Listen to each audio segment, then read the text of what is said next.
Nah, waktu SMA biasanya kalian sebutnya seperti ini ya, sebutnya persamaan garis linear. Kalau sekarang Ibu sebutnya biasanya kita sebut juga sebagai regresi gitu ya. Nah, waktu SMA mungkin notasinya itu akan seperti ini. Y sama dengan 2 plus 3X. Dan 3Y sama dengan 21 plus 6X begitu ya. Terus nanti kalian disuruh nyari X sama Y. Ya enggak? Iya. Iya. Atau biasanya ini disuruh bikin kurva, disuruh gambar garisnya. Kemudian kalian disuruh nyari daerah yang diarsir gitu ya. Itu untuk optimalisasi biasanya itu ya waktu SMA. Nah, kalau sekarang kita akan lebih, kalau waktu itu kalian belajar waktu SMA, mungkin kalian akan melihat bahwa ini dari sudut pandang matematika, ya udah matematika aja gitu. Aplikasi di realitanya itu kalian nggak kebayang gitu ya seperti apa. Nah, sekarang kita akan belajar bagaimana sebetulnya persamaan garis linier itu bisa kita gunakan di dalam membantu ya, sebetulnya ini membantu untuk pengambilan keputusan dalam beberapa hal gitu di kehidupan sehari-hari juga sih sebetulnya. Cuman biasanya ini suka dipakai di riset atau mungkin membantu perusahaan untuk decision support system. Misalnya gini, membuat forecast atau perkiraan penjualan. Jadi kalau perusahaan udah punya data-data tahun terdahulu, kira-kira gitu ya, bulan depan penjualan berapa ya, atau tahun depan penjualan berapa gitu ya. Nah, itu nanti bisa prediksinya dihitung menggunakan persamaan garis linier gitu, atau kita bisa sebut sebagai regresi ya nantinya. Terus apa lagi ya? Kenapa Bu penting kok bisa buat memprediksi? Kenapa penting kita memprediksi masa depan? Ada yang bisa jawab nggak?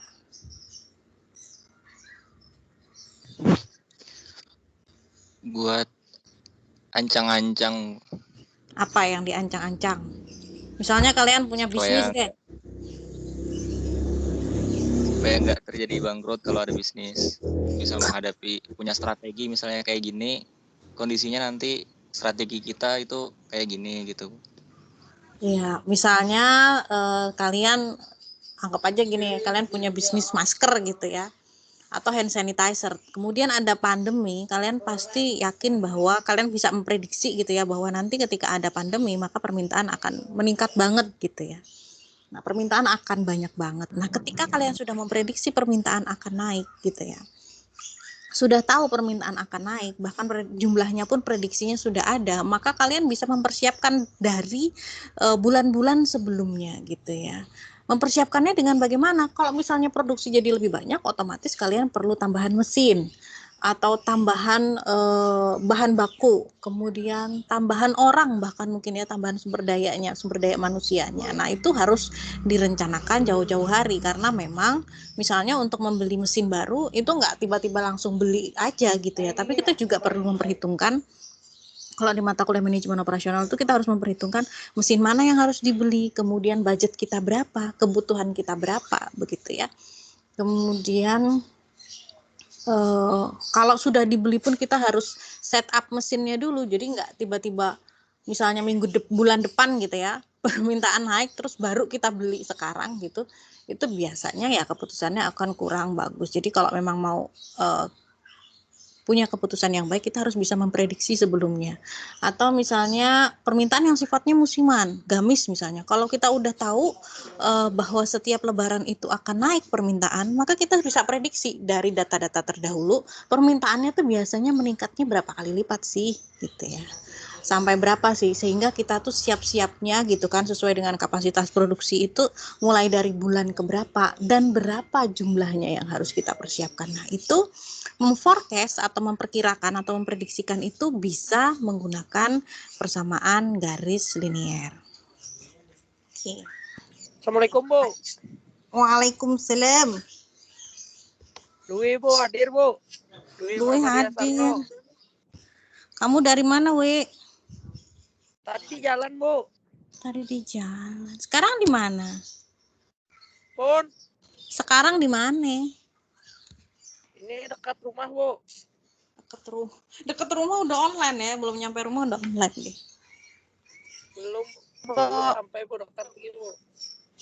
Ya, oke. Terus ada lagi? Halo. Halo. Dr. Nisa hadir. Ya, oke. Ada lagi yang hadir? Panas ibu. Kok nggak nyala kipas angin?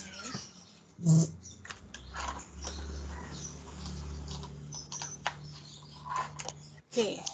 Nah, ntar kita balik lagi ya tadi.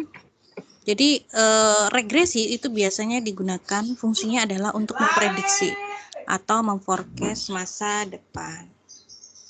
Bukan memprediksi jodoh, bukan ya. Terus buat ngeramal-ngeramal nasib, bukan ya. Tapi ini bukan itu. Nah, sebetulnya rumus dari persamaan garis linier itu adalah Bu Khalid Abdul Ghani hadir, Bu. ya, sebentar. Y sama dengan A plus BX. Masih ingat?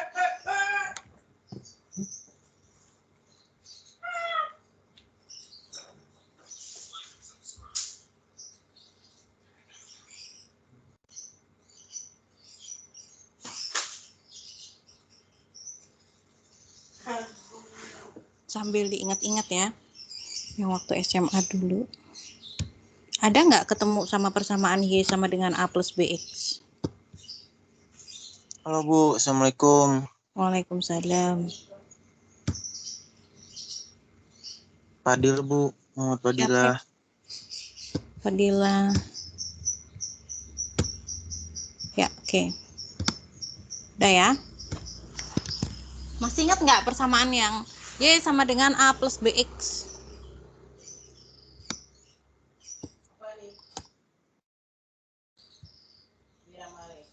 Yang atas tadi ingat, yang bawah sini ingat nggak?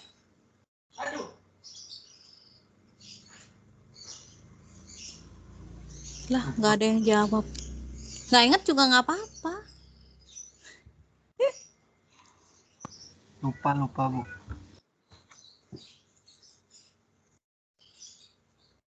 Rasa pernah ingat, Bu.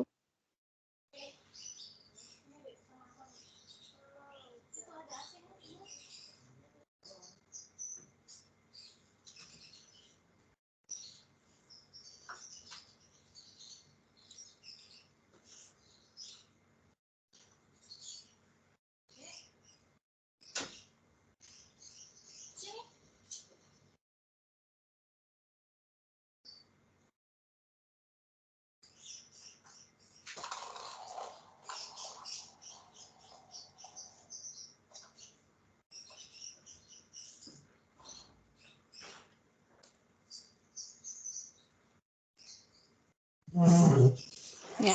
Kalau tadi kata Ibu, kalau misalnya persamaannya begini, Y sama dengan 2 plus 3X. Maka konstantanya A-nya adalah 2 dan B-nya adalah 3 gitu ya. A-nya 2, B-nya 3. Nah, masalahnya sekarang adalah kalau di realitanya yang kita pakai, yang kita cari bukan X atau Y-nya, tapi X atau Y-nya sudah tersedia biasanya datanya. Jadi nanti yang dicari adalah nilai A dan B. Ya. Jadi X sama Y-nya sudah tersedia. Kayak gimana sih Bu contoh datanya gitu ya. Nah, Ibu kasih contoh nih ya.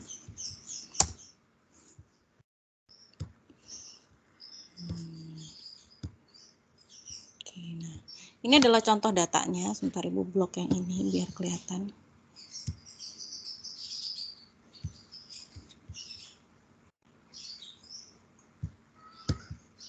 Kelihatan nggak X sama Y-nya? Kurang gede.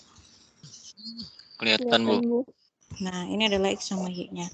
Nah, anggap saja ini adalah biaya iklan dalam juta rupiah dan ini adalah penjualan dalam juta item gitu ya. Ini 24 juta biaya iklannya di bulan pertama, kemudian penjualannya adalah 10 juta item di bulan pertama gitu ya. Nah, ini adalah contoh data yang nanti tersedia. Jadi kalau misalnya kalian kerja di perusahaan, kemudian di perusahaan ada dua variabel ini, ya bisa juga variabel yang lain ya. Nah ini contohnya ada dua variabel ini, maka kalian bisa hitung tuh nanti prediksinya di bulan ke-13, 14, di bulan ke-13 lah. Atau mungkin kalian bisa memprediksi misalnya gini, aku mau penjualannya laku sekian, berarti harus biaya iklannya berapa ya, kayak gitu.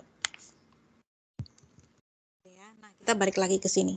Sebelum kita menghitung, kalian harus benar-benar paham dulu konsep persamaan garis linier. Jadi, Y-nya apa, A-nya apa, B-nya apa, dan X-nya itu apa. Sekarang yang pertama adalah variabel X dulu.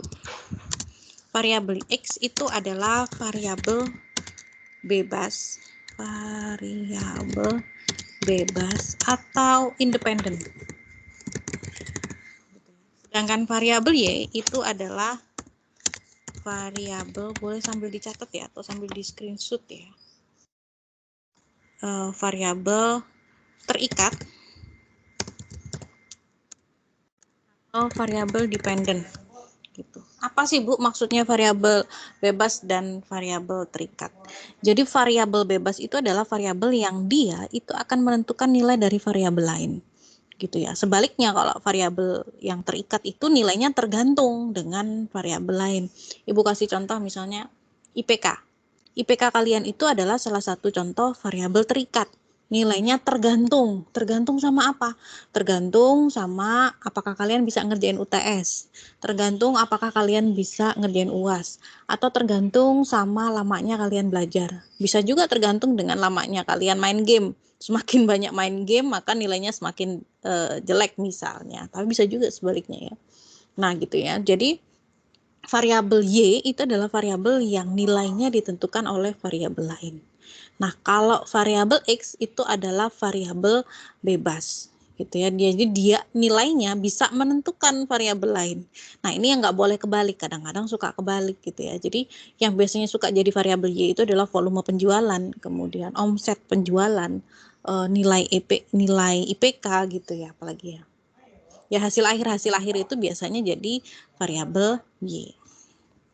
Nah, kemudian variabel A itu adalah konstanta. A-nya nggak boleh gede ya harusnya ini. Mau nggak? Nah, nggak gede. Konstanta. Konstanta itu apa sih, Bu? Konstanta itu adalah nilai Y. Kalau Ibu suka menjelaskan begitu, nilai Y ketika X-nya bernilai 0. Gitu. Misalnya ya, kita masukin aja tadi Y sama dengan Y sama dengan 2 plus 3 X. Maka apa sih A itu? A itu adalah nilai ketika X-nya ini adalah 0. Nilai Y ketika X-nya sama dengan 0. 3 kalau dikali 0 kan jadi 0 ya. Jadi konstanta itu adalah nilai Y ketika X-nya sama dengan 0. Sekarang kalau misalnya Ibu kasih contohnya beda lagi.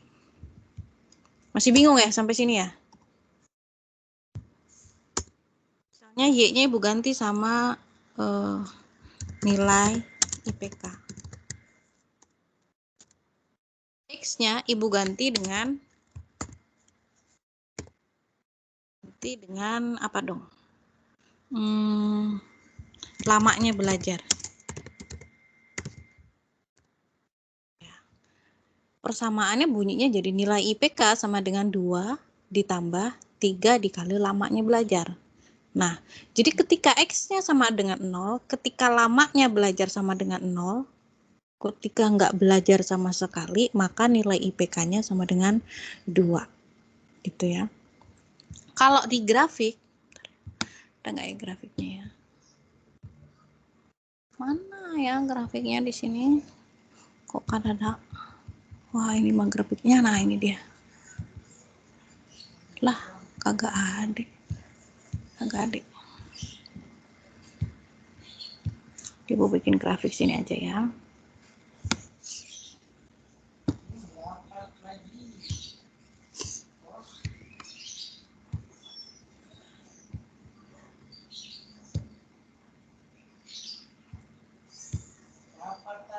Ya, ini mah jauh ya ketemunya sama variabel Y-nya.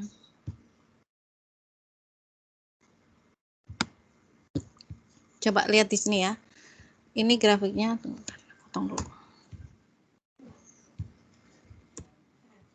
Ya, ini Y-nya sama dengan 1.0,326X minus 13,949. Konstantanya adalah minus 3,949 ya sebenarnya ini. Nah, Bu, yang dimaksud dengan konstanta itu adalah apa? Yang dimaksud dengan konstanta itu adalah ketika X-nya sama dengan 0. X0 itu kan di sini ya, titiknya di sini ya. Nah, di sini ya, di tengah sini. Itu dia Y-nya di mana gitu. Y-nya adalah di minus 13. Jadi kalau ini dipanjangin, garis ini dipanjangin ke bawah ketika X-nya sama dengan 0. Sepanjangan garis ini ya.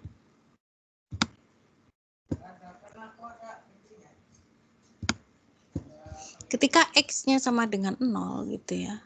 Ini tarik terus ke bawah sini. Maka ketika X-nya sama dengan 0, maka Y-nya adalah di minus 13,949 gitu ya. Itu adalah konstantanya. Jadi titik ketika garis miringnya itu ketemu sama sumbu Y, itu di titik mana? Itu adalah konstantanya. Gitu ya. Itu yang dimaksud dengan konstanta.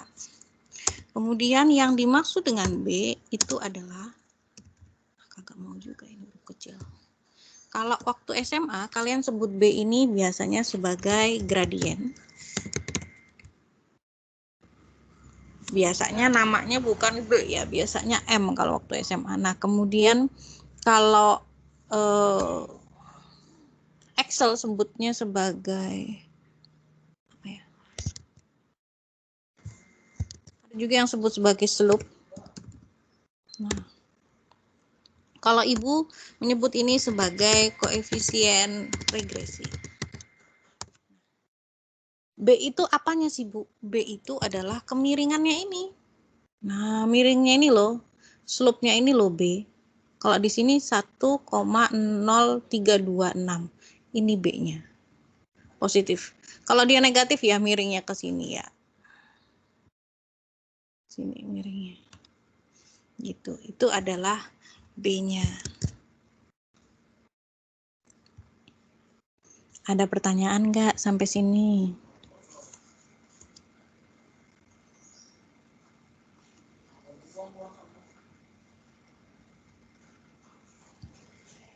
Paham tuh atau kan nggak paham? Masih bingung gue. Masih bingung. Oke, nah kemudian kita lanjut lagi ya. Nah, Ibu ngerjainnya gimana gitu ya? Sebetulnya kalau di Excel itu sudah otomatis ya, seperti yang Ibu jelaskan tadi. Jadi ini adalah hitungan manual. Kalau di Excel begitu kalian, ini datanya ya, ini adalah biaya iklan, ini adalah penjualannya, kalian blok, kemudian kalian minta dibikinkan scatter plot. Nah ini ya, nah ini udah otomatis nih dia hitungin. Dapat dari mana Ibu? Itu mah angkanya Bu, dapat dari sini nih. Nah ya elah jelek banget. Coba kalau ini sama aja. Ini aja ya, lebih cakep ya. Nah, ini dapatnya dari mana titiknya, Bu? Ya ini dimasukin. X-nya 24. 24 di sini. Ketika X-nya 24, Y-nya 10. Nah, berarti yang ini nih, titiknya yang ini ya. Ya, yang ini nih. Nah, tuh kan ada ya. Kalau diklik titiknya, di sini akan ada. Ntar, ininya dihilangin lagi birunya. Biar kelihatan kalau dia merah-merah ya.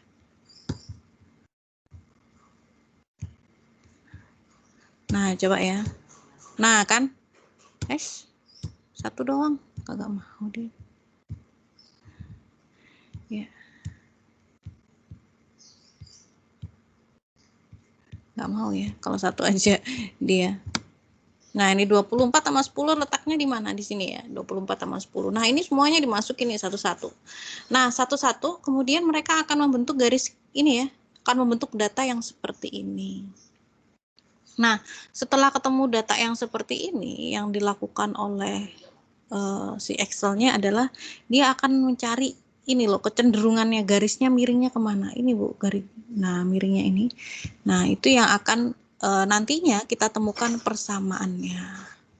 Kalau di sini kita tinggal pilih ya di grafiknya. Kalau di Excel, apa deh, apa?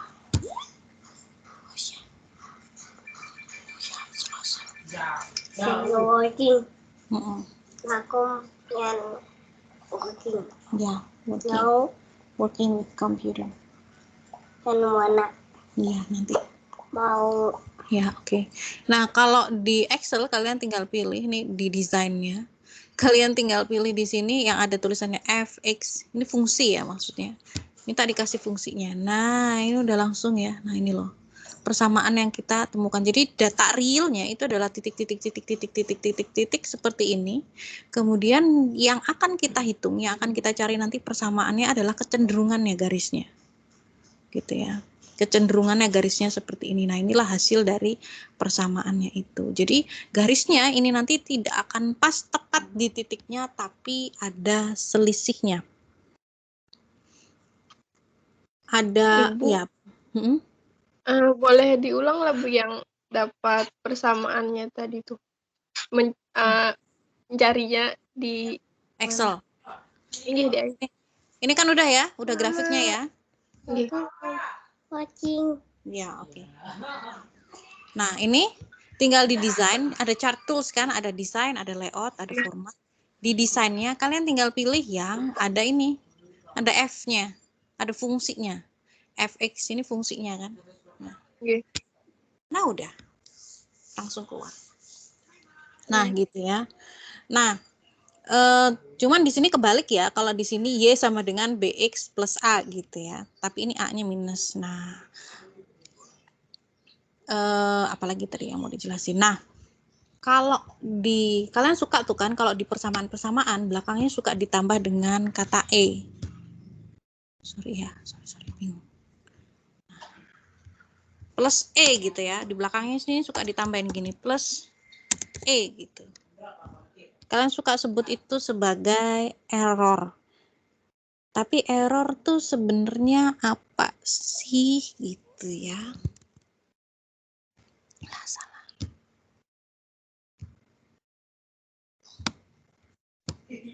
Mana ya? Ini berbeda. Nah, selisih antara nilai real, ini tadi kan real ya, yang kalian dapat dari ini ya, dari tabel ini tadi dimasukin ke sini. Selisih antara nilai realnya ini dengan persamaan atau prediksi yang dibuat oleh, atau yang kita hitung atau yang dibuat oleh Excel, itu namanya adalah residu. Per satu kasus ini ya, ada residunya gitu. Misalnya gini nih ya.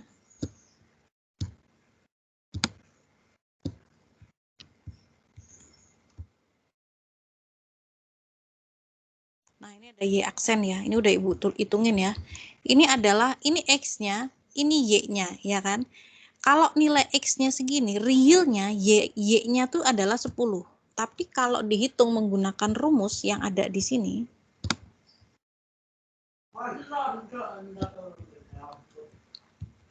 nah kalau dimasukin ke rumus ini, kalau X-nya 24, maka Y-nya adalah 10,8348.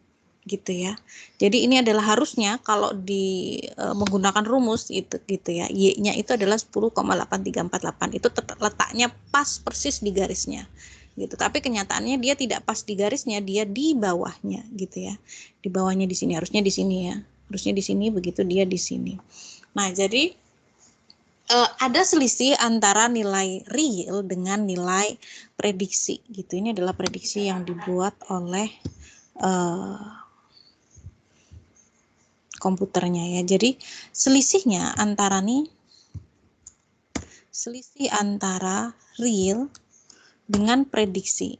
itu namanya adalah residu. Kalau dijumlahin semuanya gitu ya, semuanya ini namanya adalah error. Jadi kalau residu itu untuk per kasus, tapi kalau untuk semuanya tingkat kesalahannya itu sering disebut sebagai, bukan sering disebut, itu disebut sebagai error. Jadi kalau cuma satu ini namanya residu, tapi ketika ini semua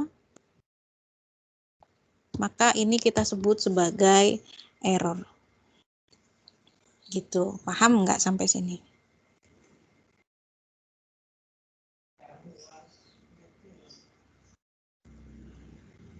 Guys,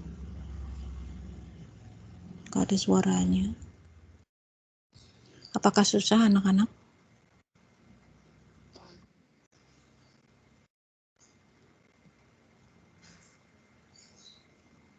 Halo guys.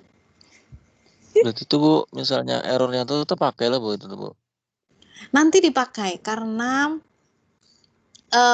terpakainya itu adalah untuk mengukur biasanya ya kalau untuk forecast. Jadi untuk forecast sesuatu, memprediksi sesuatu itu sebetulnya metodenya nggak cuma regresi tapi macam-macam.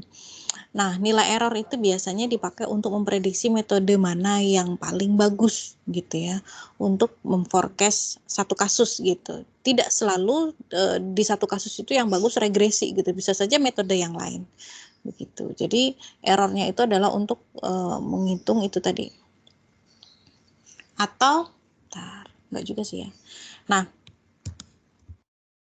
ini kalian udah kebayangkan ya apa namanya kalau ini sih ngitung cepat ya, yang ngitung komputer. Nah, coba Ibu akan tampilkan. Nah, ini hitungan manualnya. Nanti kita akan belajar hitungan manualnya. Tapi sebelumnya kita lihat dulu di presentasi ada apa lagi yang penting. Nah, coba Bu, mungkin nggak Bu kalau dia nggak persamaan garis linier? Iya mungkin. Coba kalian lihat di sini ya. Nah, kalau yang nomor 1 itu jelas persamaannya linier. Punya kecenderungan miring ke kanan. Titik-titiknya. Nah, kalau yang nomor 2 itu dia bukan linier. Tapi dia apa tuh namanya? Parabol. Iya, betul, parabola. Gitu. Jadi, Bu ada lain namanya, nggak regresi linier ya. Gitu. Jadi, bisa juga yang nomor 3 ya, naik turun begini. Musiman begitu sifatnya. Ada juga yang nomor 4. Yang nomor 4 ini campur aja, artinya nggak ada hubungan gitu ya. Nah, gitu. Nah, nih ya. Kalau positif dia miring ke kanan, kalau negatif dia akan miring ke kiri. Kalau campur seperti ini, berarti nggak ada korelasi. Oke. Cara ngitung manualnya adalah, lah ini masih ada nih. Sisa hitungan yang tadi. Nah, bisa di screenshot. Kok dikecilin dikit ya. Rumusnya Ibu taruh sini. Nah, bisa di screenshot ya. Nanti mungkin di akhir kelas Ibu akan kasih soal. Ibu minta kalian untuk ngitung manual. Nah, ini adalah hitungan manualnya. Jadi, Ibu juga jarang banget sih sebetulnya ngitung manual, tapi supaya lebih paham aja dari mana kemarin asalnya. Jadi, kalian bisa lihat di sini, ini adalah datanya yang tersedia, ada biaya iklan, ada penjualan. Kemudian cara kita mencari nilai A-nya atau konstantanya gimana, dan cara kita mencari kemiringannya gitu ya, atau slope-nya atau gradiennya gimana. Ini ya. Rumusnya ini, Ibu pakai rumus yang ada di sini. Pertama kalian yang harus kalian sediakan adalah ini, nilai X kuadrat, nilai Y kuadrat, dan nilai XY. Coba kalian lihat rumusnya di sini. Nilai XY, gitu kan. Kemudian jumlah X, jumlah Y, jumlah X dikuadratkan, ya kan, jumlah dari X kuadrat. Nah, Y kuadrat nggak ada sih ya di sini ya. Tapi kalau pakai rumus yang lain ada Y kuadratnya. Nah, sehingga untuk memudahkan begitu nanti kalian sudah ready datanya, Tinggal dihitung aja, X-nya dikuadratin. Bisa dipangkatin 2 seperti ini. Itu bisa dikalikan dengan dirinya sendiri, hitung. Gitu. Kemudian Y-nya juga dipangkatkan.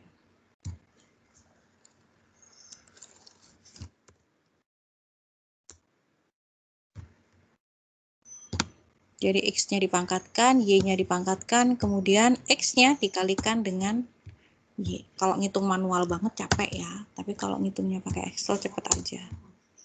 Nah, ini.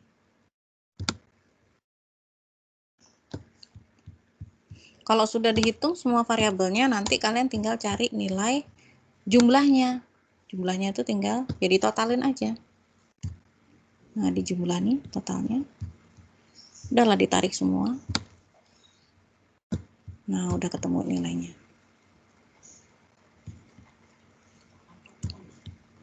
Jadi tinggal lihat aja ya kalian di rumusnya itu perlu apa, begitu kalian tinggal sediakan di sini hitungannya. Kemudian kalian masukkan ke dalam rumusnya.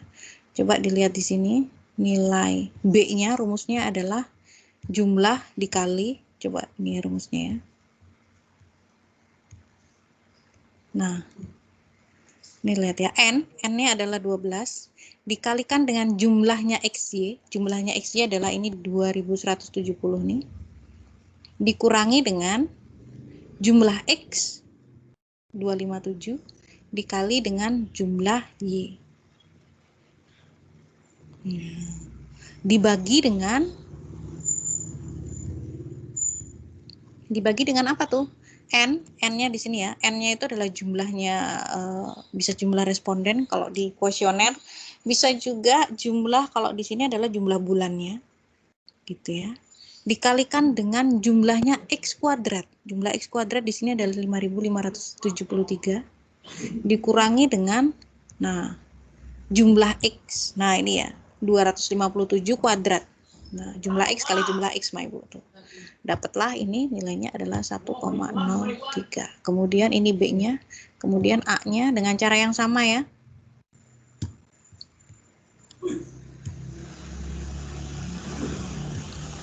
Tinggal dimasukin rumusnya, ketemulah nilai A-nya adalah ini. Nah, ini Ibu pakai rumus. Nah, satu-satu ya Ibu itu. Bu, Ibu nggak ngajarin Bu di sini, enggak. Kalian screenshot aja, ntar cobain di rumah ya. Oke. Nah, untuk ngecek kita betul atau salahnya gimana? Untuk ngeceknya pakai yang cara cepat tadi ya. Tinggal di blok. Kemudian kalian pilih bikin grafik pakai scatter. Bikin grafik pakai scatter tapi minta ditampilkan fungsinya. Nah, begitu ditampilkan fungsinya, kalian akan mendapatkan fungsinya di sini. 1,0326, ini B-nya. Pokoknya kalau yang diikutin X itu berarti B ya. Nah, ini sama ya. Kemudian untuk A-nya adalah minus 13,949. Nah, jadi ini cara cepatnya buat apa, Bu? Buat ngecek kalian nanti kerjaannya betul atau salah, begitu ya. Gitu. Nah, selain kalian mendapatkan, kenapa jadi dihapus tadi? Selain kalian mendapatkan persamaan, jadi nilai A sama B itu nanti dimasukin ke persamaan, bunyinya akan seperti ini. Tapi bisa juga dibalik ya. Y sama dengan minus 13,949 ditambah dengan 1,0326X. Artinya apa, Bu? Artinya adalah, nah kalau Ibu baca tuh ya, penjualan itu ketika X-nya sama dengan 0, X-nya apa? X-nya biaya iklan. Ketika nggak ada biaya iklan sama sekali, maka dia akan minus 13,949. Artinya dia akan rugi gitu ya. Gitu. Nah, selain nilai persamaan, nilai persamaan Y, di sini juga akan keluar nilai R² dan R sebetulnya ya. Jadi kalau R²-nya di sini udah ketemu tuh, Ibu tulis aja R²-nya sama dengan 0,3875. Ini adalah R² ya, R-nya dikuadratkan. Jadi kalau R-nya nggak dikuadratkan, berapa sih sebetulnya? Kita akarin ya.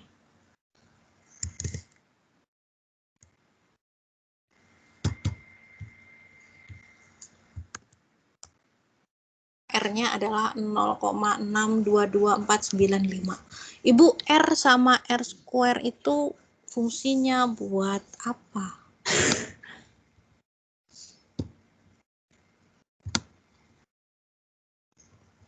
Kok udah ada? Nggak usah sambil disuruh ibu ya, kalau mau banyak catatannya ya screenshot aja atau sambil dicatat di kertas ya. Nah, R square, R dulu. R itu fungsinya adalah untuk tahu, untuk melihat hubungan antara variabel X dengan Y. Kalau persamaan regresi, kalau ini ya persamaannya tadi adalah Y sama dengan minus 13,949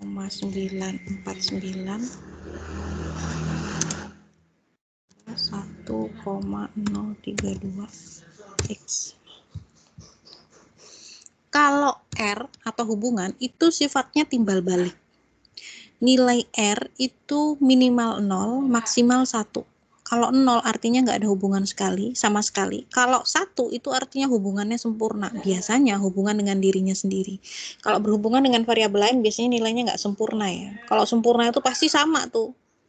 Kalau dia 1, variabel X-nya 1, Y-nya pasti 1 juga. Nah kayak gitu ya, itu hubungan sempurna. Tapi kalau dia tidak sama persis gitu ya, dia pasti akan di bawahnya itu gitu. Nah, semakin mendekati 1 hubungannya semakin kuat. Kalau hubungan itu bolak-balik, jadi X sama X ke Y atau Y ke X sama saja. Beda sama kalau persamaan ini. Kalau persamaan regresi dibolak-balik nggak sama gitu ya. Tapi kalau hubungan gitu ya, itu dibolak-balik dia sama nilainya. Gitu. Nah, nilainya R di sini adalah 0,62. Artinya dia hubungannya lumayan deket ya, lumayan bagus gitu ya. Nah, sedangkan kalau R square itu artinya adalah cara bacanya ya. Jadi kalau nilai R itu untuk menunjukkan hubungan antara dua variabel, berarti hubungan antara biaya iklan dengan penjualan itu lumayan dekat. Sedangkan R square itu menunjukkan bahwa, jadi kalau R square itu bacanya harusnya dipersentasekan. 38,75%, begini ya bacanya.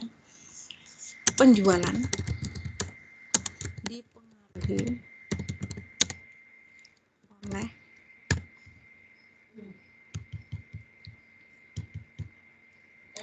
biaya iklan. Sedangkan sisanya berarti 100 ya. 100 dikurangi 38,75. Berapa tuh? 25%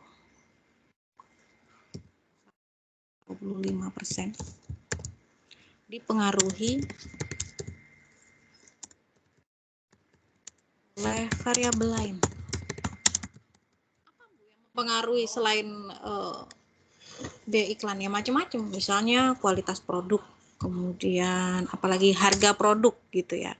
Gitu. Jadi biaya iklan itu mempengaruhi sebesar 38,75% terhadap penjualan perusahaan. Nah, itu jadi kalian bisa memprediksi itu nanti. Kalau saya mau, Bu,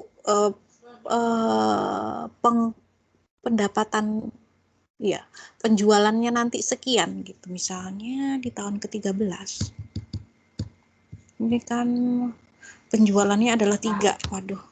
Saya nggak mau, saya maunya di tahun ke-13 penjualannya adalah ini tertinggi 16 ya, maunya 20 deh gitu. Berarti kamu harus keluarin biaya iklan berapa gitu ya. Di sini dibalik aja, Y-nya sama dengan masukin aja 20 tambah minus ini nanti ketemu X-nya sekian gitu ya. Tinggal dimasukin ke persamaan.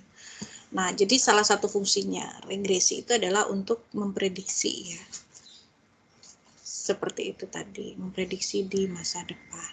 Ada pertanyaan nggak sampai sini? Wih, ada mobil. Wih, M24. Kapal.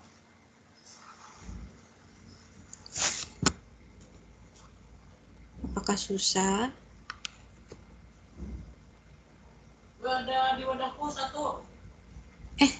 Kalian ada, oh nggak ada ya, kalian mata kuliah manajemen operasional nanti semester 5.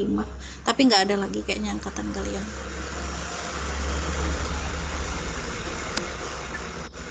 Ganti atau gimana Bu mata kuliahnya? Kenapa?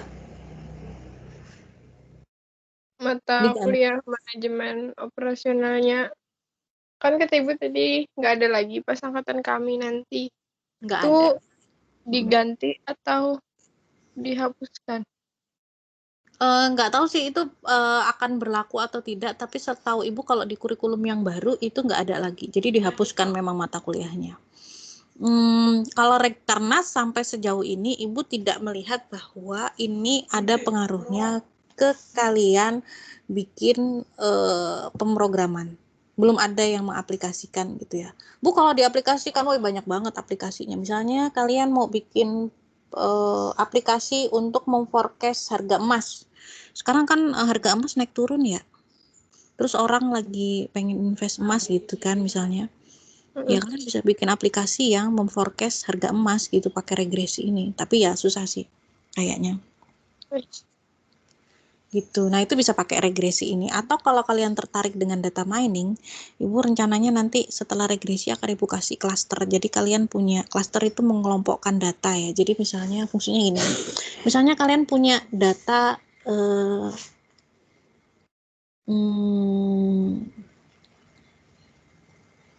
customernya Matahari misalnya. Itu kan banyak banget kan data dari kartu Matahari. Terus orang tiap belanja kan disuruh masukin pakai kartu disuruh ngasih kartu Mataharinya. Bu, punya kartu Matahari nggak gitu kan. Sebetulnya itu salah satu cara mereka untuk mengumpulkan big data. Atau kalau misalnya nggak kartu Matahari, misalnya Tokopedia aja gitu ya. Mereka atau Shopee, mereka pasti akan punya data konsumen yang kalau itu tuh otomatis lengkap ya, karena kan udah lewat aplikasi ya. Kalau kartu Matahari bisa ketinggalan nggak kebawa gitu ya. Tapi kalau di Shopee atau di Tokopedia itu datanya pasti akan lengkap banget. Kalian udah belanja apa aja, di mana, kapan aja, jam berapa begitu ya. Itu lengkap banget datanya. Nah, data itu bisa dipakai buat mengklaster, buat mengelompokkan kalian, termasuk kategori konsumen yang seperti apa. Jadi kalau zaman dulu, ini kalau kita bicara marketing ya. Kalau marketing yang konvensional, kita kalau pengen tahu pengelompokan konsumen biasanya lewat survei. Survei dulu gitu ya, baru kita tahu oh ada berapa macam kelompok konsumen di sini. Terus kita menuhin segmen yang mana gitu ya. Tapi dengan adanya big data zaman sekarang gitu ya, dengan data yang banyak ya, maksudnya udah ada aplikasi yang kayak Shopee, Tokopedia itu ngelihat perilaku konsumen itu lewat data yang tersedia aja bisa gitu ya. Salah satunya ya dengan regresi dan regresi dan nanti clustering yang Ibu ajarin insya Allah. Kalian akan bisa nemuin di situ tuh ada berapa kelompok sih, karakter kelompok ini seperti apa sih gitu. Itu bisa dibaca lewat situ dan itu sebetulnya masuk ke data mining. Tapi kita nggak akan belajar sampai pakai aplikasinya. Kita akan belajar konsep dasarnya. Sama seperti regresi ini juga kita akan belajar konsep dasarnya gitu. Aplikasinya luas banget dan Ibu ajarin cuma 2 sih nanti ya. Nah, makanya nanti di ujian akhir Ibu akan minta kalian untuk ngelihat set data yang kemarin. Ibu udah bilang kan. Bentar, mana ya.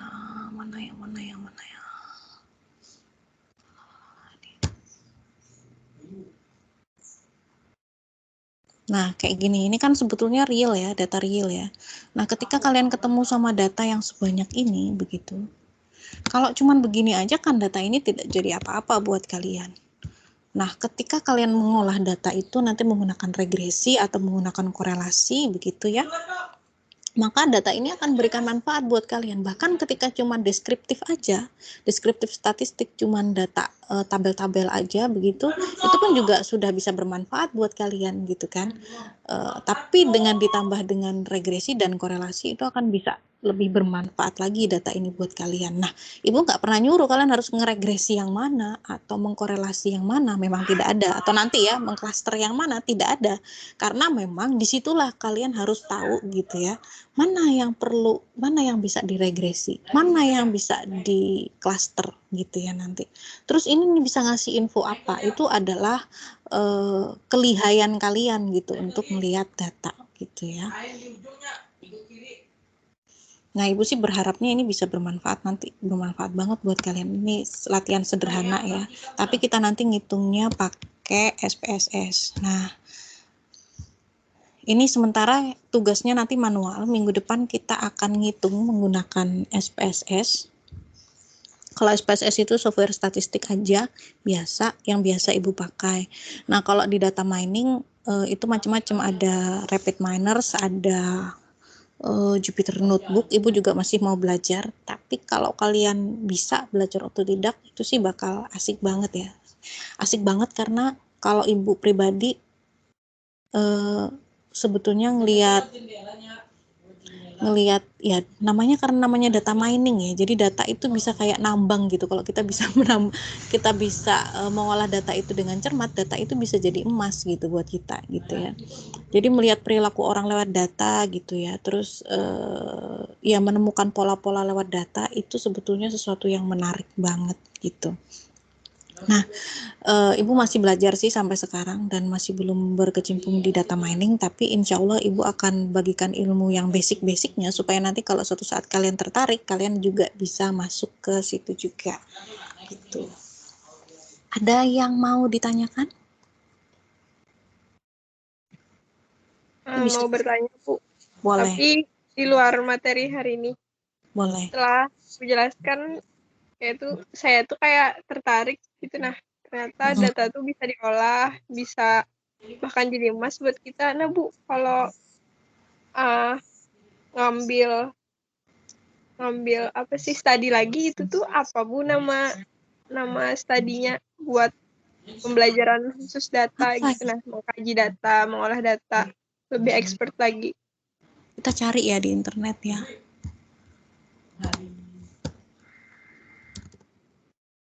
Kuliah S1 data mining.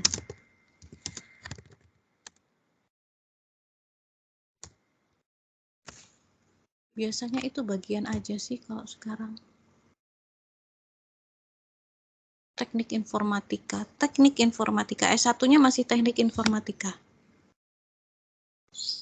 Mata kuliah data mining adanya di S1 teknik informatika.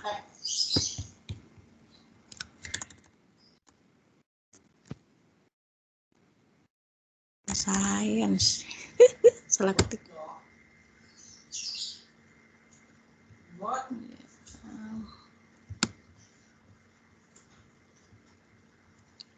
Kalau yang suka angka-angka ya, bisa ke data mining. Enggak ada nih, 1S2. Ya, teknik informatika. Jurusannya teknik informatika, tapi kalau mau ambil lagi S1 teknik informatika.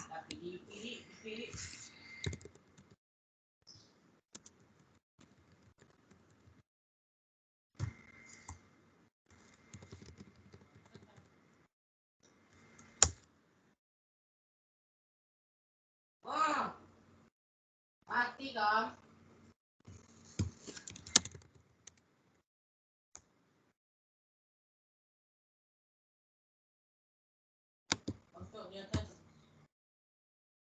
Kalau kalian ambilnya teknik informatika mungkin nggak jauh-jauh lah ya sama manajemen informatika.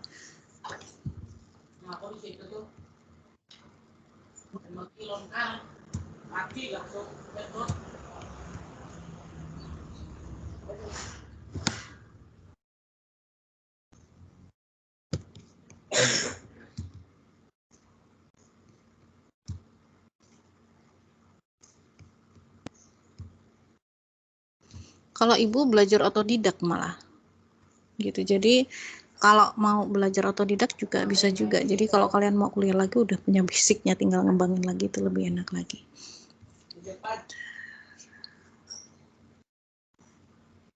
Ibu belajarnya dari satu buku atau referensi internet, Bu? Kalau misal buku apa, Bu? Kalau Ibu cari buku, memang cari buku, tapi online semua tuh dapatnya. Tunggu sebentar ya. Mana cetan Ibu? Kalau memang tertarik nanti bisa Ibu kirim bukunya sebentar. Tidak ada yang, kebetulan kalau ahlinya data mining di Poliban baru satu, Pak Heru di akuntansi, karena beliau S1-nya memang statistik dan S2-nya itu komputer. Nah, kalau selain beliau masih belum ada. Tapi apakah beliau itu pakai aplikasi yang baru? Jadi kalau aplikasi yang baru itu memang lebih enak ya. Kalau kalian belajar sistem basis data, diajarinnya sama siapa? Sama Pak Rojak. Pak Rojak tinggi. Rojak Rojak. 2 semester Semester 1 ya. Dari Komenprom kan? dari Iya, Bu. MSKL. Kominfo. Ya dari Komenprom kan. Nah kalau sebetulnya kalau kita mau nantinya kalau udah bikin program kan kita nggak akan pakai Komenprom kan. Cuman karena beliau mau ngasih konsep dasarnya kan supaya kita benar-benar paham gitu, supaya kuat konsep dasarnya kan dikasih beliau Komenprom. Nah sebetulnya kalau nanti udah kita bikin program biasanya kita akan pakai PHP MyAdmin atau bisa juga yang paling gampang itu katanya Heidi SQL. Jadi nggak usah bikin tabel-tabel yang manual begitu, tapi udah ready tinggal masukin aja apa aja gitu variabelnya. Nah sama juga kenapa? Kebetulan kami ini baru masuk di SQL sama Pak Heldi.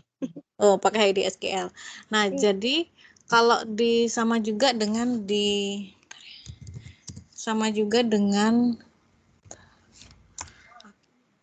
pencet Maki ya.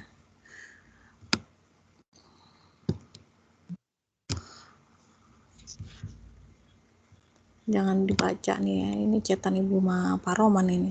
Nah ini yang dikasih sama Pak Roman nih, beliau juga rencananya mau belajar tapi nggak tahu tuh ada waktunya nggak beliau, katanya sibuk. Nah ini ada ya buku-bukunya, ada Ibu rencananya pakai RapidMiner. Jadi kalau Pak Heru itu kayaknya beliau pakai MATLAB. MATLAB itu memang aplikasi yang khusus buat matematika, tapi bisa macam-macam ya, mulai dari pencitraan sampai statistik sampai apapun bisa. Nah, biasanya kalau bisa dipakai buat macam-macam tuh aplikasinya inputannya itu tambah susah gitu ya. Codingannya tambah susah. Contohnya kayak command prompt tadi ya. Karena bisa dipakai buat apa-apa gitu jadi susah. Tapi kalau kalau RapidMiner itu dia lebih, nah ini banyak nih coba nih kayak gini, tapi biasanya bukunya bahasa Inggris ya. Nah kalau bahasa Indonesia Ibu cari modul gitu, jadi ketiknya modul data mining gitu, RapidMiner biasanya ada. Nah ini jadi Ibu ambil semuanya, tutorial YouTube pakai juga, modul pakai juga, kemudian buku berbahasa Inggris pakai juga. Kenapa jadi pakai semuanya? Karena gini, kalau nggak ngelihat, nggak pakai tutorial nggak enak. Tapi nanti ketika kita udah ketika kita udah mulai start ngitung, biasanya suka ada problem-problem tuh. Biasanya dari buku itu tuh udah ada ya ada apa namanya? Ya basicnya itu yang membuat kita jadi harusnya pakai ini loh, itu di bukunya gitu. Di modul itu biasanya dikasihnya yang lebih sederhana juga. Jadi kalau mau pertama belajar enakan pakai tutorial YouTube sama modul dulu deh gitu. Nanti bukunya sambil dibaca-baca juga. Ini banyak nih. Kalau mau nanti Ibu kirimin ya. Kalau yang Ibu dapat tadi malam ada juga data mining. Kenapa? Boleh. Boleh nanti Ibu kirim ya. Ibu kan karena Ibu baru belajar ngoding juga. Karena Ibu penasaran juga kan. Nah ini kalau yang dari Ibu, bukunya Morgan Kaufman. Memang buku data mining dalam bahasa Indonesia nggak tahu ya, karena Ibu nggak ada jalan ke toko buku ya, tapi insya Allah di toko buku kalau rumahnya posisi di Banjarmasin pergi ke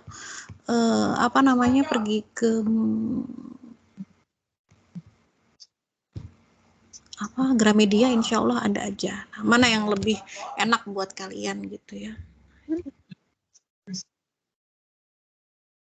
Ternyata di usia, ternyata pas sudah jadi dosen tetap belajar pula. Kalau udah jadi dosen udah pinter ya, salah dong. Oh ya, jadi ada satu hal yang perlu Ibu tanamkan di otak kalian. Pertama adalah dosen itu bukan makhluk yang amat sangat pintar atau betul semuanya. Justru ketika Ibu dulu kuliah S1 di Brawijaya, dosen Ibu itu sering banget didebat sama mahasiswa karena sangat banyak kemungkinan mahasiswanya itu bisa lebih pintar daripada dosen. Kenapa bisa lebih pintar? Karena kami kuliahnya di jurusan sosial, which is dosen itu sibuk ya, banyak kerjaannya. Ini kan ada yang ngurusin proyek, ada yang banyak penelitian, ada yang mungkin jadi struktural, punya jabatan, jadi dia sibuk dengan jabatannya beliau, tugas ini, rapat sini, rapat situ, sehingga waktu belajarnya itu terbatas banget. Sementara kalau mahasiswa itu mereka punya kesempatan ya belajar yang banyak gitu ya. Jadi teman-teman Ibu dulu, Ibu kan kuliahnya di Fakultas Ekonomi jurusan manajemen. Di Fakultas Ekonomi itu dulu banyak banget teman-teman Ibu yang suka baca buku populer. Jadi buku-buku ekonomi, tapi bukan buku diktat ya, buku-buku yang isinya adalah apa ya, perkembangan ekonomi zaman sekarang itu apa sih gitu ya, yang lagi rame gitu. Enggak cuman dari dalam negeri tapi juga dari luar negeri. Mereka itu kalau zaman Ibu dulu, karena teman Ibu juga bukan zaman dulu juga nggak, masih belum ya kayak sekarang tuh handphone keren-kerenan gitu. Karena zaman dulu handphone kami nggak ada yang keren gitu, dan Ibu juga nggak punya handphone zaman dulu. Jadi keren itu adalah ketika kita punya banyak literatur gitu, baca banyak buku gitu. Kemudian ketika kita tahu gitu ya tren-tren yang sekarang itu apa gitu. Ketika kita diskusi itu nggak jadi orang yang buta gitu ya, wawasan kita luas banget kayak gitu. Zaman dulu itu gitu. Jadi kalau udah diskusi di dalam kelas itu dosennya bisa dibantai sama mahasiswa, jujur tuh Seram. kayak gitu. Kenapa? Seram. Jadi dosennya tuh. Jadi dosennya harus belajar terus gitu. Nah, tapi justru itu yang bikin ibaratnya apa ya, menurut Ibu tuh memang harusnya begitu gitu ya mahasiswa. Jangan melihat kalau guru SMA mungkin dulu kalau di sudut pandangnya ya anak-anak SD, SMP, SMA itu guru udah yang paling bisa lah gitu. Tapi kalau di kuliah itu nggak ada sebetulnya nggak ada yang paling bisa gitu. Bahkan anak muridnya bisa jauh lebih bisa daripada dosennya. Terus apa lagi ya? Bentar, mau cerita apa ya?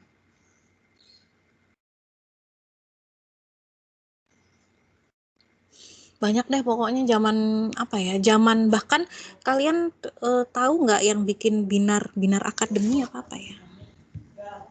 Kalian pernah dengar nggak?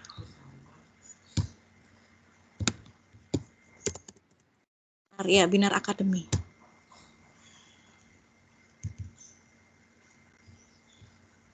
Nah, nih Binar Academy, Digital Bootcamp. Ya, jadi jaminannya dia adalah dalam 12 minggu kalian udah bisa jadi programmer hanya dalam 12 minggu, berarti 3 bulan tuh. Nah, tahu nggak yang menemukan Binar Academy itu, dia di umur 13 tahun dia udah bisa ngoding. Jadi waktu dia kuliah, itu dosennya masih pakai aplikasi yang jadul, dia udah pakai aplikasi yang baru. Jadi ketika sama dosennya disuruh bikin codingan gitu, dia nggak bisa karena itu aplikasinya yang lama, dia bisanya pakai yang baru. Ditulislah dia dengan aplikasi yang baru itu gitu. Memang dia bilang di mata kuliah itu dia nggak lulus, bahkan sampai ngulang 3 kali. Tapi kalian jangan lihat prosesnya itu ya, maksudnya yang Ibu sekarang pengen bilang ke kalian bahwa kuliah itu jangan dilihat dari IP-nya gitu. Belum tentu yang IP-nya bagus ntar lulus cepet dapat kerja. Si yang bikin Binar Academy ini dia sempat kerja di Tokopedia, dia sempat kerja di apa ya, Kartuku, di mana-mana deh pokoknya dia jadi programmer di mana-mana gitu ya, di perusahaan yang gede-gede, sampai akhirnya dia bisa bikin sendiri. Nah itu dia waktu kuliahnya lama nggak lulus tapi bukan karena dia tidak bisa gitu ya. Jadi kalau menurut iya. Tapi kan kenapa, Bu? Kenapa? Tapi karena memang kadang-kadang karena idealismenya dia gitu loh.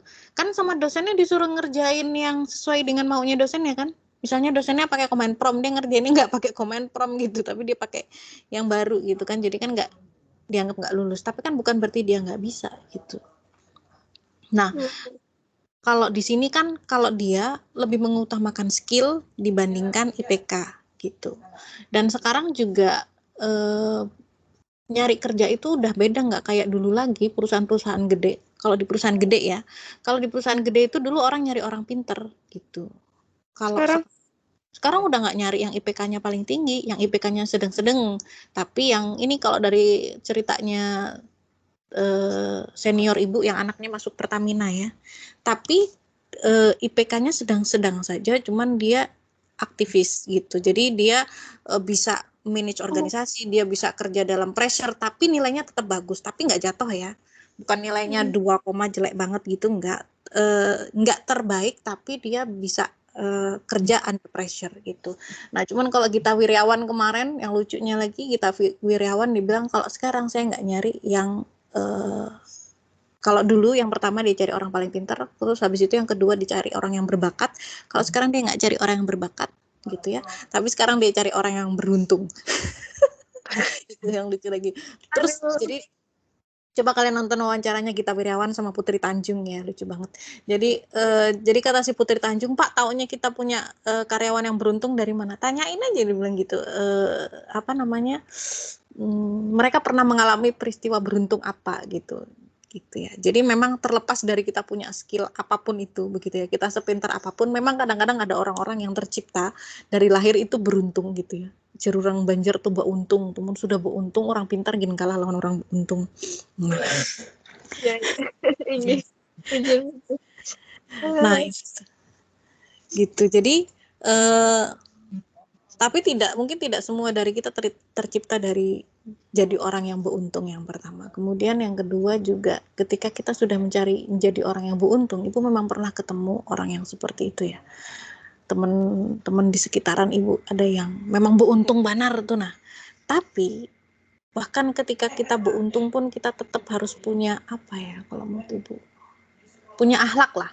Kadang-kadang ada orang beruntung gitu ya, untung tarusnya tapi nya kada berakhlak tuh ada juga. Jadi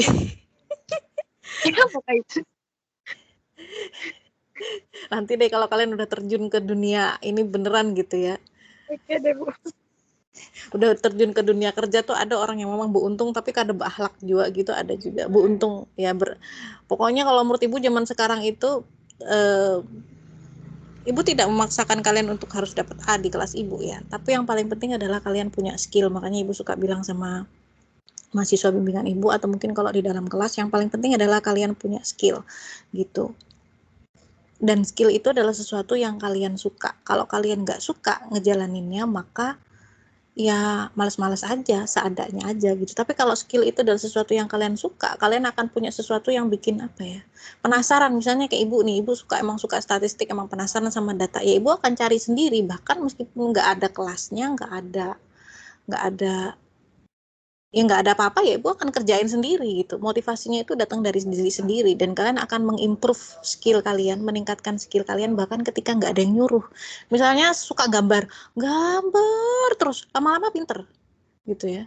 Suka ngoding misalnya, nggak disuruh ngoding aja tiap hari, apa jadi kerjain kletek, lama-lama tangannya ya jadi terlatih. Ibu tuh sadar bahwa coding itu nggak bisa gitu ya. Lama nggak coding, nanti coding lagi pasti kaku tangannya, otaknya. Kalau coding tuh parahnya tangan kaku, otak juga kaku gitu. Gitu. Jadi kalau emang mau belajar, kalau bisa ya sesuatu yang kalian suka. Kalau emang suka desain ya fokuslah di desain. Ibu nggak memaksa bahwa setiap orang harus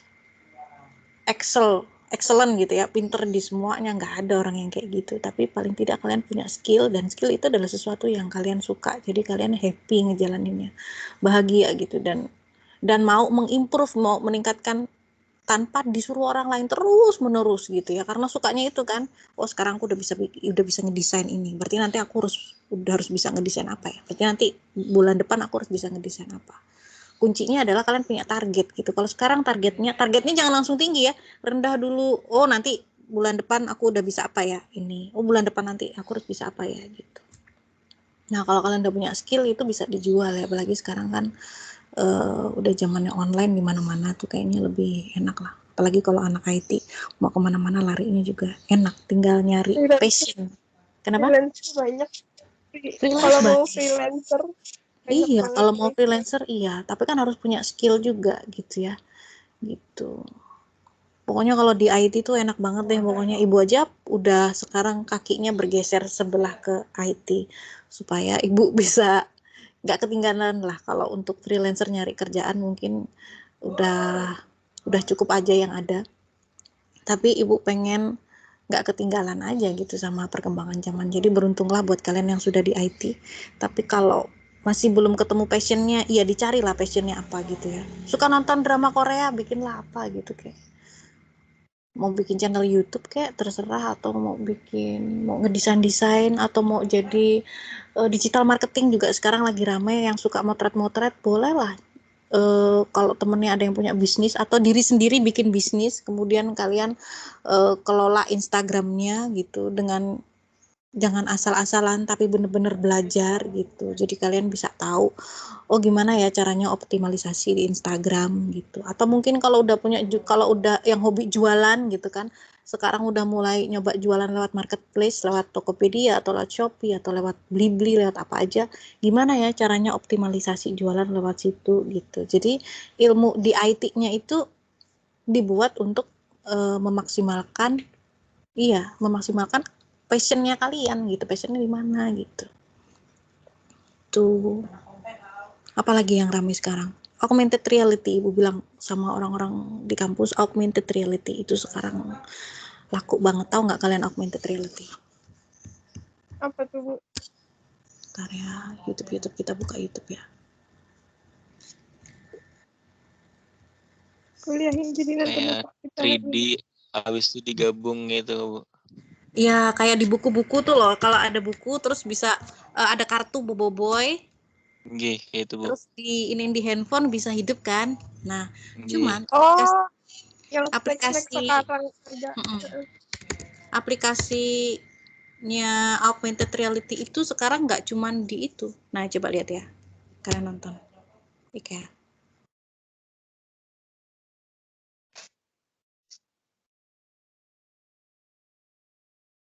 Ntar.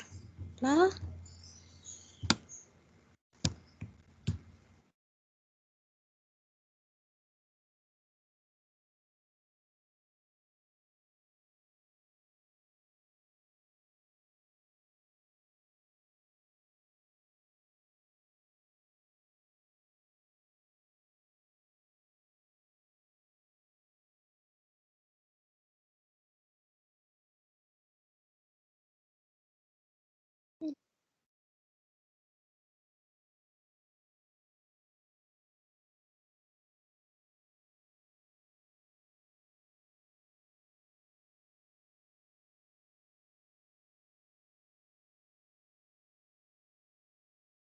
ya. Kalau ini augmented reality itu pakai salah satunya bisa pakai Unity. Kalau kalian suka main game kan ada yang di depannya ada Unity gitu ya. Nah, itu jadi harus bisa animasi dulu. Mata kuliah animasi nanti ada sama Pak siapa namanya? Pak Adi. Jadi paling basicnya kalian harus bisa pakai 3D atau pakai Blender atau pakai apa gitu ya. Pokoknya aplikasi yang animasi-animasi nanti digabungin sama Unity itu. Gitu. Jadi buat yang suka desain, suka gambar, itu ada segmen pasarnya sendiri. Kalian tinggal cari passionnya. Kalian di mana? Suka ngeliat angka apa suka ngedesain, suka gambar, suka banyak banget, luas banget deh IT itu pokoknya. Dan beruntung banget kalian di IT. Bu aja ya Allah ya Robbi, enak banget sih kalau jadi orang IT kayak gitu. Ada lagi yang mau kita jadi ngobrol kemana-mana ya. Out of topic. Oke, ada yang sudah terinspirasi setelah ini? Mulai ada. Oke deh. Gitu ya, pokoknya kalau IT itu luas banget, kalian bisa lari kemana-mana deh. Kalau anak TI itu memang bikin alat ya, jadi mereka ada hubungannya bikin alat sama aplikasinya. Jadi kalau kalian bayangin sekarang kedokteran itu bisa canggih-canggih banget, bisa kayak gitu tuh dari mana? Ya dari anak-anak TI, teknologi informatika. Kalau manajemen informatika memang biasanya aplikasinya aja ya, nggak ada hubungan sama bikin barangnya, tapi tetap sih kayak tadi ya, kayak augmented reality itu, wah, segmen pasarnya bagus banget. Coba kalau kalian lihat ya, mau di perhotelan, mau di mana-mana itu kepake banget augmented reality. Jadi tinggal cari passionnya aja. Nggak suka di sini nggak apa-apa. Kalau kalian nggak bisa statistik nggak suka nggak apa-apa. Kalian cari di yang lainnya. Tapi tetap ya ibu nilainya tergantung dengan siapa yang bisa nilainya bagus gitu ya. Siapa yang nggak bisa mungkin nilainya ya kurang bagus. Tapi kalau menurut ibu yang paling penting buat kalian itu ya kalian punya skill. Bukan masalah IPK-nya nanti bagus atau tidak begitu. Tapi kalian punya skillnya di mana gitu. Oke. Hari ini kita sampai sini dulu. Ntar ibu cariin latihan soalnya. Ada nggak ya?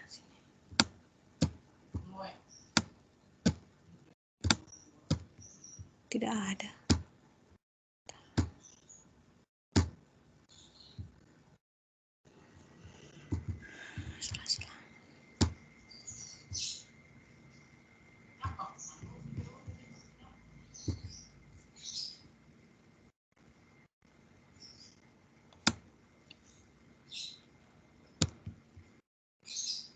Modul data pening gimana sih?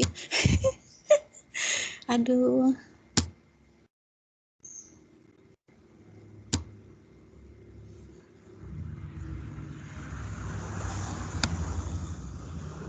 Bentar ya.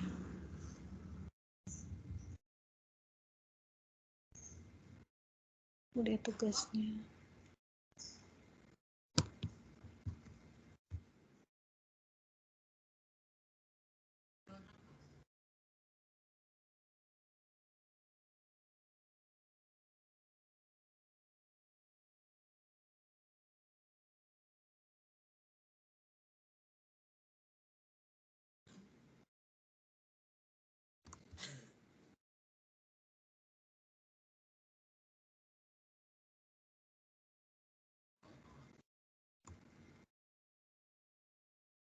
Bentar ya, ibu cariin yang agak panjang. Ini kok pendek-pendek ini? Loh, nggak ada yang panjang. Ibu cariin data di sini.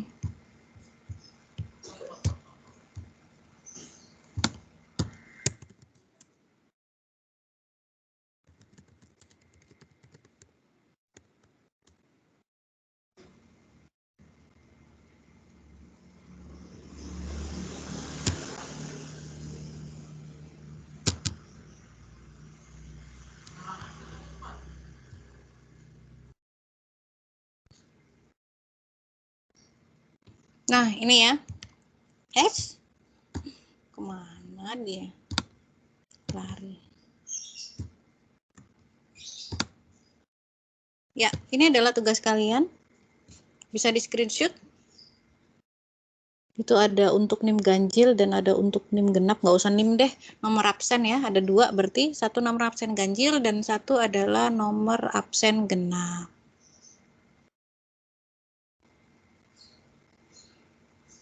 Mengerjakannya pakai Excel saja. Minggu depan kita akan mengerjakan pakai SPSS.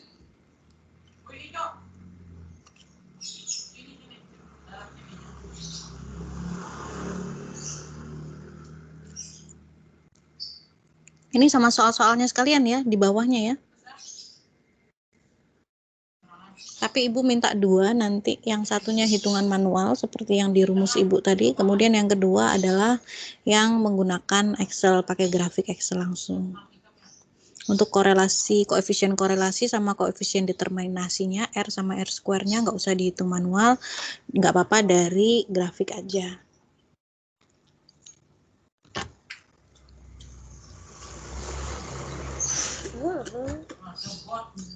I wonder if they do a monster on top one of mermaid books. Wow, it's awesome. Or a duck, like a book, and a baby. Oh. Oh. Udah di screenshot? Sudah, Bu. Udah, Bu. Oke, sip. Kita ketemu lagi minggu depan, koreksi tugasnya. Nanti sambil praktek menggunakan SPSS. Itu aja dulu dari Ibu. Terima kasih banyak sudah join di kelas Ibu.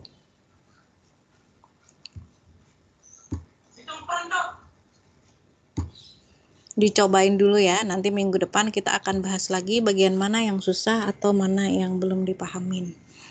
Oke? Ibu. Ya, Ibu tutup dulu kelasnya ya. Assalamualaikum Oke, Bu, warahmatullahi makasih, Bu. wabarakatuh. Waalaikumsalam warahmatullahi wabarakatuh. Makasih banyak Ibu. Banyak, Bu. Dadah. Dadah. Dadah.